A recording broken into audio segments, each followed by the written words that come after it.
The seventh day of Pesach, which in Israel, I'm going to make you very happy now, is the last day of Pesach, and here not so.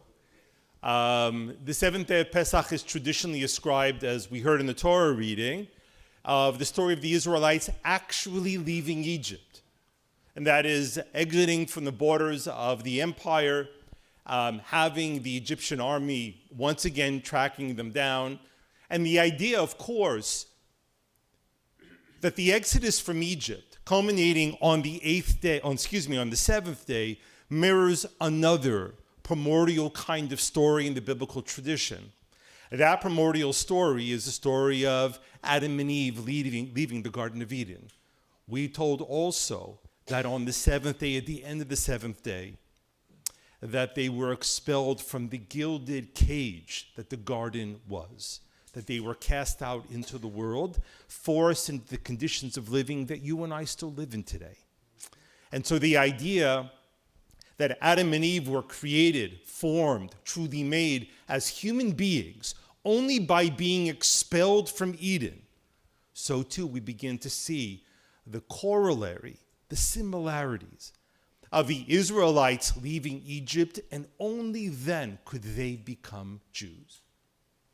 But the story that we read actually in the Torah has a lot of echoes to it.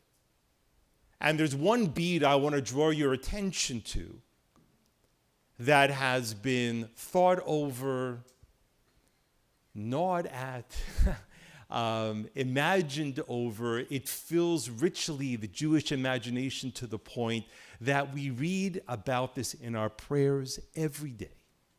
And so I'm going to task you, hopefully you'll forgive me, I'm going to task you to open up your Chumashim once again. We're going to look briefly into the text. To page 267, please.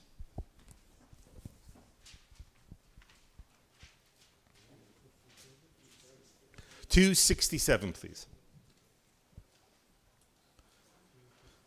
And this section of the Torah reading brings us to when Pharaoh has a change of heart, and part of it is it's inspired because he's looking at the exit of the Israelites, and he's making an assumption that they're lost or confused or having doubts and second-guessing themselves, and he figures, well, now's the time to go get them. Either we'll bring them back alive or we'll leave them there dead, but it'll send a message for sure, at least to anybody else who considers to do this. And as Pharaoh approaches, beginning on verse 10, and Pharaoh he grieve, and Pharaoh comes closer, v'yisu b'nei Yisrael et nehem, and the children of Israel cast their eyes upwards, in other words, heaven-bound. V'hinei Mitzrayim nosei achareihem, and the Egyptians are coming after them. V'yiru ma'od, and they became greatly afraid. V'yitzak'u b'nei Yisrael el Adonai, and they cried, praying unto God. And then they turn to Moses, of course, and they say the following: are there no graves in Egypt? You took us out here to die in the desert. What was the point of bringing us here? To take us out of Egypt. Isn't this what we told you before in Egypt? That it was a waste of time to try to leave and go and set us free? Because it was okay. Because we could have just died there. And in verse 13, Moses turns to the people and says, and this expression is repeated many, many times over the biblical record, Al tira'u, do not be afraid. Hityatzvu, stand. Uru et yeshuat Adonai, and look at the salvation of God that will come your way today. As you see the Egyptians, so too now you will no longer see them again. That God will wage war for you, and then you will reap its rewards. And then in verse 15, God turns to Moses and says, Ma titzak elai, why are you crying, praying to me? Daber al b'nei Yisrael, speak to the children of Israel, and go.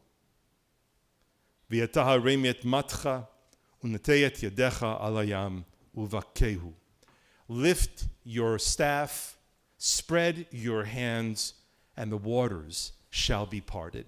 This idea of the Kriyat Yamsuf, or the parting of the Red Sea, is frequently, not only in traditional rabbinic writings, but even today, it becomes the sine qua non, it becomes the classic example of divine intervention in the world, of miracles that happen. One of the reasons why we are told in our tradition that we read the story in the Az Yashir in our prayer every day is to cultivate the hopefulness of miracles that should and hopefully will occur in our life. That in traditional Jewish communities, that when people are facing trying and difficult, nearly, may I say, impossible stakes in their life, that the traditional guidance is that they should read the section from the Torah, recite the Az Yashir. In some respects, that what would happen, that the miracle that happened then, which seemed so impossible, would happen now. The idea of what we view to be miracles, however, is a tricky thing. I'll give you an example. If someone was to come back forward into future, say from 500 years ago, and they were to see you take out something out of your pocket and make a phone call, what would they say? That's a miracle. To this very day, and it's decades later, by the way, when you watch the grainy film of Neil Armstrong setting foot on the moon, what do you say? That's miraculous. In other words, on some level, first of all, the truth is, the more you see something incredible, the less miraculous it becomes. We know that. How many times do you go to an airport, step on a plane, it's like, oh, I can't believe it. This plane is leaving 20 minutes late. And it's like, sometimes I say to myself, buddy, you're going to fly 35,000 feet in the sky at like 700 kilometers an hour. You're like starting off in Toronto, and you're going to end up in, I don't know, Florida, New York, Israel. I go, that's a miracle. So you're going to be 20 minutes late. The problem with us is, like so many things, we do this with people, we do this with things in our life. Miracles stop being miracles when you get used to it. But the truth is, on a deeper level, that rabbinic tradition had deep questions about this story. I'm going to point one out to you, famously so. The point being that if God was making a miracle to part the waters, why is it that God waited and commanded for Moses first to lift the staff, the rod that was in his hand, and spread it over the water? And not only that, but at the conclusion of the story, the waters don't go back to their original condition, pending only God telling Moses again to bring your hands together and lower your staff. What's the point of that? On some level, even in the story of this remarkable miracle, there's an additional seed that is planted. A seed that the ancient rabbis point is using in the expression, Ein somchin al hanes, that we're not allowed to rely on miracles in our life. In other words, don't expect miracles to come your way, they're saying. Don't live your life as if something special is going to come and bail you out of a problem. If you want to solve your problems in life, God turns to Moses and says, don't scream, don't pray to me. Lift your hand up, part the waters, and get the people going. In other words, the deeply embedded Jewish tradition is that while we have a deep, fervent kind of association, that there's something deeply powerful operating in the world, we don't live our life like that. Or, as the 20th century Jewish theologian Max Kadushin once said, Judaism promotes something called normative mysticism. Live normally, but don't be blind to the special things that can happen in life.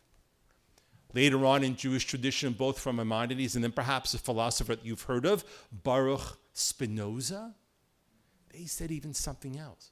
They said, if you want to go see a miracle in this world, you want to see a miracle, you don't have to talk about the parting of the Red Sea. Spinoza says, when you wake up in the morning, look outside your window. Look at the sun rising. At night, look at the stars in the sky. Look now in the springtime, how the flowers are blooming. He goes, God, deeply embedded in the fabric of everything that is created, is the miracle. For me, I'm not in any way dismissing those two beautiful categories of thought. But I want to share with you a story that meant a lot to me. He told it to me firsthand. It was the late and wonderful American rabbi and author Harold Kushner, who wrote the beautiful book, When Bad Things Happen to Good People. And Rabbi Kushner tells the following story. And it is an echo, I think, of what we hear this morning when God tells Moses to turn to the people. Kushner tells, and horribly so, about how his firstborn son was born with a terminal illness. And he was working and living in a congregation in Massachusetts that was a few hours drive out of Boston. And the requirement to drive his son often back and forth to one of the children's hospitals in Boston was quite taxing on their family. And so he applied for a job in one of the big shuls in Boston. Applied for the job, he went for the interview, went on a Shabbat. Anyway, in the end, he doesn't get the job. And him and his wife were absolutely crestfallen because they believed that if they lived closer to the hospital, the care and treatment of their son would be immeasurably improved.